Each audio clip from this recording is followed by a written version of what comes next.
Le dimanche 28 juillet, une mère, Dame Sani Nathalie, fait venir son fils malade à la Cité de Dieu afin que le docteur Jésus intervienne dans la situation de son fils qui se mourait à petit feu. Une semaine plus tard, la mère et le fils, tout joyeux, reviennent sur leur pas pour rendre grâce à Jésus qui a effectivement intervenu pour la guérison de son fils, dit Ghislain, que nous sommes allés interroger pour comprendre ce qui s'est véritablement passé. Suivons ensemble. Bonjour chers frères et sœurs. Moi c'est Dieu Ghislain, commerçant à Djamé. Je vais vous expliquer une histoire qui parle de moi. J'ai traversé des périodes très difficiles pendant 3 mois. Et pendant les 3 mois, j'ai rencontré une personne qu'on appelle Jésus. Et cette personne m'a sauvé la vie. Je me rappelle très bien du jour où la maladie a commencé. Le jour de la fête de la Tabaski. À cette veille de la fête, j'étais avec des amis en train de boire dans les maquis pendant des heures et des heures. Je suis rentré à la maison durant 2h à 3h du matin. Je me suis reposé. Le lendemain était la fête de la Tabaski. Et j'ai décidé d'aller au magasin. J'ouvre mon magasin, je suis assis dedans. Et pendant ce temps, j'étais couché. Une douleur m'a pris dans le ventre. Cette douleur était tellement forte que des amis sont venus me soulever pour m'envoyer à l'hôpital. Étant à l'hôpital, le docteur n'a pas fait des examens, mais il m'a dit que je souffre de la colopathie. Et de là, il a fait des vaccins. La douleur s'est calmée. Je rentre à la maison. Je me repose. Tard la nuit, ça recommence. On va chez le médecin. Il refait encore les vaccins. Là, c'est chez lui à la maison. Il m'a dit que le vaccin était sur 7 jours. Et pendant ce temps, j'ai toujours mal. Le 7e jour, j'étais couché et j'ai attendu une douleur dans mon ventre. Crac! Cette douleur est descendue jusqu'à mon bas-ventre. Je n'ai pas pu dormir cette nuit. J'ai pris le téléphone et j'ai appelé ma maman. Allô, maman. Si tu ne viens pas me chercher, je crois que je vais mourir. Immédiatement, la vieille m'a demandé, tu as quoi? Shalom, shalom, frères et sœurs. C'est la mère de Dieu Ghislain. Je me nomme Sani Nathalie. Lui, maintenant, il va m'appeler pour me dire que maman, ça ne va pas. Viens me chercher. Si tu ne viens pas me chercher, je vais mourir. Et c'était ici, je suis allé chercher mon enfant. Je l'ai envoyé à l'hôpital. Arrivé là-bas, on me parle de colopathie, plein de maladies qui n'ont pas de sens. Lorsqu'elle m'a vu, elle a commencé à couler des larmes. Nous sommes allés à Djamé, au centre de tuberculose. On a fait des examens de la tuberculose et ça n'a rien donné. On est allé en salle de radio, le système de radio des poumons, ça n'a rien donné. Nous sommes allés à l'échographie. On me dit j'ai un rein cassé, mon dos abîmé, tout ça. J'ai dit à maman sur le champ que bon, je ne crois pas à ça, je n'ai pas mal là-bas. Le mal c'est dans le ventre. Et ils n'ont rien trouvé. Donc nous sommes venus à la maison. Le lendemain matin, nous sommes allés à une clinique. Et ils ont dit je dois aller faire l'échographie pour savoir je souffre de quoi. Et lorsqu'on allait faire l'échographie, ils ont trouvé qu'il y a un liquide qui est dans le ventre qui a cassé l'appendicite. Et l'appendicite a été cassée pendant 2 jours et personne ne savait. Donc cela veut dire jusqu'à la 4e ou à 5e jour, je dois mourir. Les docteurs, ils m'ont demandé, c'est quoi tu as bu? Il a répondu, c'est l'alcool que je bois. Ils ont dit, le liquide qui a percé l'appendicite, c'est un poison. Que ce poison, si ça durait dans ton corps, tu allais mourir. J'étais là, j'ai été empoisonné. Il dit oui, tu as été empoisonné. C'est ça qui a cassé l'appendicite. Un appendicite cassé pendant plus de 5 jours dans le ventre du frère Dié Juscelin, ce qui devait normalement lui coûter la vie. Mais la grâce de Dieu a été sur lui. Ce qui est encore plus choquant, le docteur va révéler que l'appendicite a été cassé par un poison que le frère Dié a bu sans le savoir. Il a été victime d'un empoisonnement. Et le médecin me dit, bon, madame, ton enfant là, son cas là, on ne peut pas faire quelque chose. Mais si tu n'as pas envoyé ton enfant à l'hôpital tout de suite pour aller au CHU, pour aller faire truc, jusqu'à on dit demain, ton enfant, tu ne le verras plus sur tes yeux. Je dis, mon Dieu n'a pas dit ça. C'est le Dieu qui a le dernier mot. Tout ce que vous êtes en train de dire là, c'est pas ça d'abord. Donc, c'est de là on est parti à l'hôpital. Bien-aimés, vous qui aimez beaucoup fréquenter les bars, les maquis, les boîtes de nuit, comme ce fut le cas de Dié Juscelin qui aimait beaucoup la boisson, l'alcool, sachez que vous êtes exposé à un empoisonnement qui vous tuera à petit feu sans que vous ne le sachiez. Malheureusement, ce que nous voyons sévir dans ces milieux. Écoutons la suite. Une fois le mal détecté, le frère Dié Juscelin doit impérativement subir une opération. Je suis rentré au bloc à 20h. Je suis ressorti à 4h du matin. Le lendemain, j'ai constaté une grande douleur dans le corps. Ils m'ont interdit de manger, ils m'ont interdit de boire pendant une semaine. Et j'étais couché. Ma mère avait une Bible. Et à côté, il y avait une image d'un monsieur. Cette image, lorsque je regarde, je vois que l'image changeait. À chaque fois quand je regarde l'image, je vois que l'image changeait. Et je me demande, mais l'image qui est là, c'est l'image de qui? C'est qui ce monsieur? Et c'est là que j'ai demandé à ma mère, ah, ce monsieur c'est qui? Elle m'a dit, c'est le prophète Eli Prada. Et son église, c'est la cité de Dieu. Il dit, mais l'image ne fait que changer devant moi. Je ne comprends pas. Ça ne fait que briller. Je ne comprends pas. C'est quelle image ça? Elle m'a dit qu'il faut regarder ce monsieur. C'est un prophète. C'est un envoyé de Dieu. Et j'étais là, je regardais toujours l'image. Lorsque j'ai mal, je prends cette image, je mets sur cette partie. Et je ne fais que prier. Quelques temps après, je vois que ça quitte ça là, il n'est plus mal. Lorsque j'ai mal, je prends, je mettais à chaque côté que j'avais mal. Et je vois que la douleur disparaît. Une nuit, lorsque je dormais, ma grand-mère apparut. J'étais assis avec elle. Et elle était en train de me parler. Elle était en train de me donner des conseils, donc j'étais assis. Parce que moi, en même temps, la photo du monsieur a apparu encore devant moi. Je lui ai demandé, cette photo c'est qui? Elle encore m'a redit que c'est la photo du prophète Eli Prada. Lorsque je me suis réveillé, j'ai demandé à ma maman, le prophète Eli Prada, je veux le voir. C'est là qu'elle m'a expliqué que le prophète est en déplacement.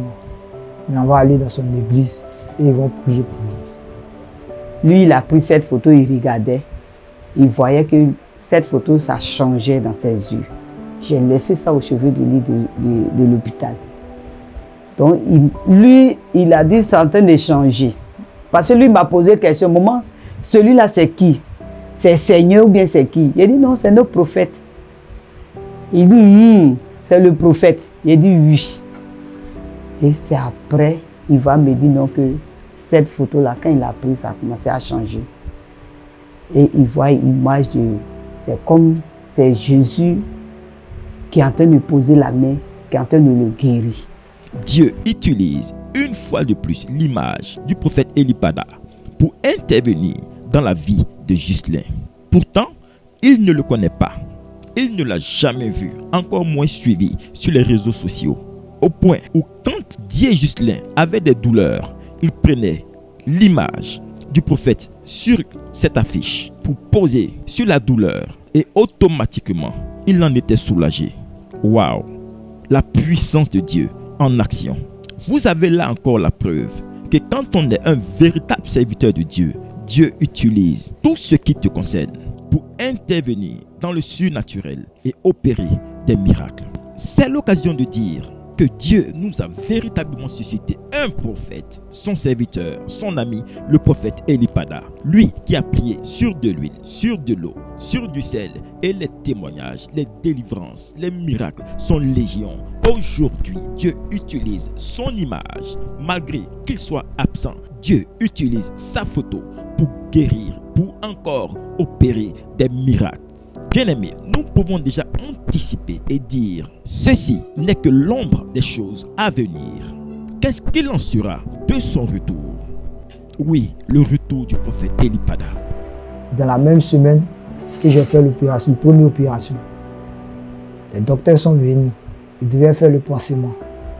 Et lorsque je me suis levé, l'opération qui était fermée s'est ouverte. Et les déchets ont commencé à sortir. L'homme qui n'a pas mangé pendant des semaines, mais on trouve des déchets qui sortent dans le corps. Et les déchets ont commencé à couler. Et ils ont trouvé que ce n'est pas normal. Et ils ont dit à la vieille, ils ont appelé ma maman dehors, que ce qui se passe, ce n'est pas normal. Qu'on doit repartir avec lui au bloc. Donc ma maman est rentrée en pleurant. Elle a commencé à me nettoyer. Ça ne faisait que couler. Les déchets ne faisaient que couler. C'était de la sel qui sortait de mon ventre. Et ma maman était allée dehors, en train de prier, en train de chercher des solutions pour aller à l'opération. Mais là encore, va se présenter des obstacles. Dieu Ghislain prend conscience de la nécessité d'accepter Jésus-Christ, car lui seul peut le sauver de cette situation où des phénomènes étranges ne font que se produire pour aggraver son cas et que la médecine ne trouve aucune explication. Ma mère était dehors en train de chercher des solutions. Je lui ai dit, donne-moi une bouteille d'eau. Elle m'a remis la bouteille d'eau. Et je lui ai dit, laisse-moi seul dans la chambre. Elle m'a laissé seul dans la chambre, elle est sortie. J'ai pris la bouteille d'eau. Et j'ai attrapé cette bouteille. Je lui ai dit, Seigneur, je décide de marcher avec toi. Donne-moi la guérison. Des personnes ont parlé de toi. Des personnes ont fait des témoignages que tu les as sauvés. Moi, je n'ai pas cru. Mes parents m'ont dit d'aller à l'église. Mes parents m'ont dit de servir le Seigneur. J'ai refusé. Mais aujourd'hui, avec cette eau que je prie là-dessus, tu me donnes la guérison. Je marche avec toi toute ma vie. Après cette prière, il y avait un sérum qui était placé. Et j'ai enlevé. J'ai ouvert la Bible et j'ai versé mon sang là-dedans. Et lorsque j'ai versé le sang dans la Bible, j'ai dit, c'est l'engagement que je donne de marcher avec toi si tu me donnes la guérison. Donne-moi la guérison. Montre-leur que je peux marcher. J'ai pris la bouteille d'eau et j'ai bu. Et je me suis levé. J'ai commencé à marcher dans la salle de l'hôpital. Lorsque j'ai marché, j'ai fait un premier tour, un deuxième tour. Ma mère m'a vu. Elle a couru venant vers moi. Elle m'a dit, va te coucher. Je lui ai dit, laisse-moi marcher. Et je lui ai dit, je suis déjà guéri. J'ai pris l'engagement de marcher avec le Seigneur. Donc il m'a déjà montré ma guérison. Laisse-moi marcher. Lorsque j'ai commencé à marcher pour une troisième fois, les docteurs sont sortis. Ah, dis, toi on doit aller faire ton opération ce soir. Va te coucher. Il est 16h, va te reposer. Et j'ai refusé. J'ai commencé à me regarder. Je marchais 4e fois, 5e fois, 6e fois. Lorsque j'ai fini de faire les 6 tours, le 7e tour, j'ai décidé d'aller me coucher. Et lorsque je me suis couché, j'ai constaté sur le champ les selles qui sortaient de mon ventre comme déchets a arrêté. Sur le champ, rien ne coulait dans le ventre. Tout est devenu normal. Les docteurs sont venus, ils ont regardé, ils ont vu que tout était devenu normal, mais ils ne comprenaient pas. Donc ils ont insisté que je parte au bloc. Bien-aimé, quand on tourne vers Jésus les regards, il répond toujours. les déchets commencent à sortir. Et c'est de là, moi j'ai prié, j'ai dit Seigneur, je suis venu, il faut que je rentre avec mon enfant. Mon enfant ne te connaît pas, mais à partir d'aujourd'hui, là, je veux qu'il accepte de marcher avec Jésus. Parce que c'est toi qui l'as mis au monde, c'est toi qui m'as donné cet enfant. Donc je ne peux pas accepter que mon enfant reste à l'hôpital. Et c'est ainsi, lui-même, il a commencé à prier.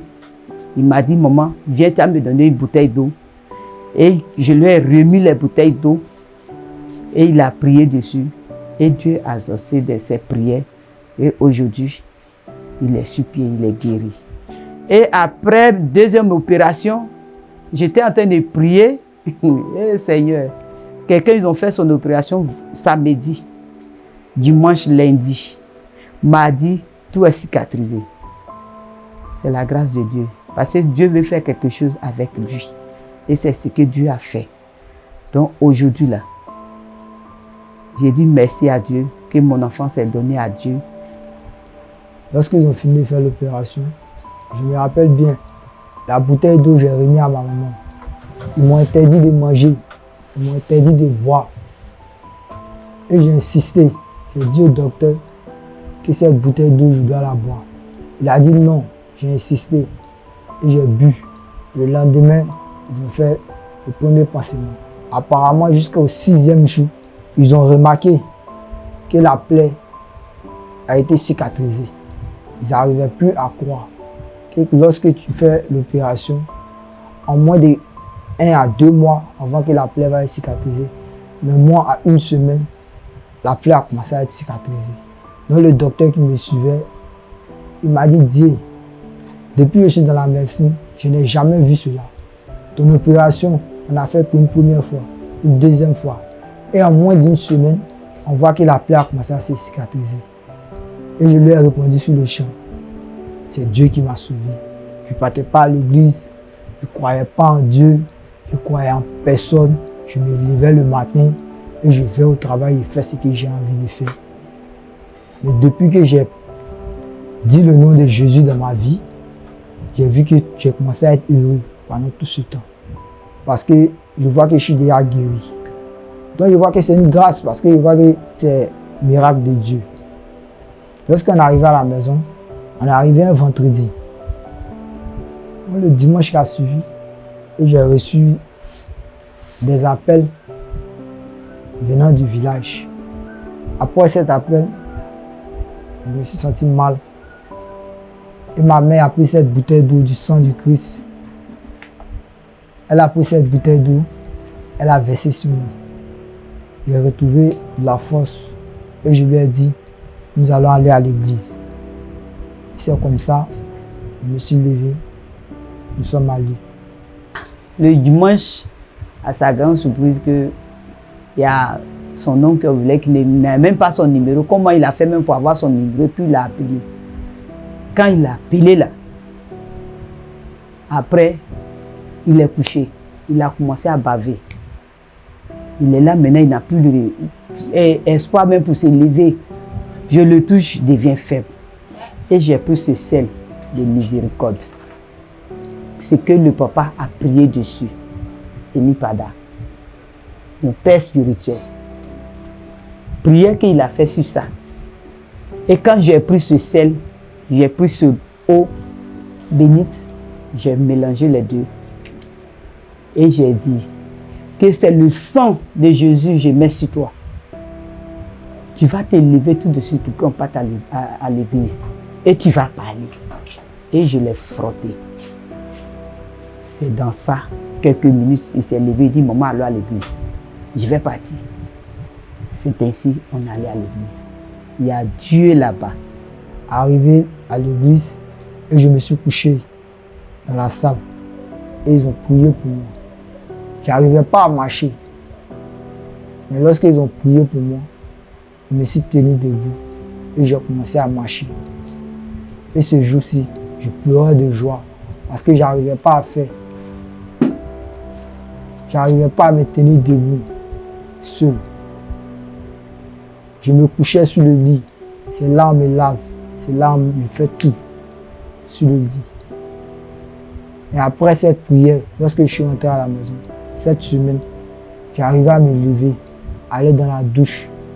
Aujourd'hui, par la grâce de Dieu, ça me fait 3 dimanches que je vais là-bas. Mais aujourd'hui, j'arrive à me laver. Tout ce temps, aujourd'hui, j'arrive à me laver. J'arrive à faire mes besoins mensuels. Et je suis content de servir le Seigneur. J'encourage mes frères et sœurs de faire comme moi. L'alcool, passer de gauche à droite, chercher des filles, je vous dis qu'il n'y a rien là-dedans. Il n'y avait pas plus bandit que moi. Il n'y avait pas plus jeune qui aimait la boisson que moi.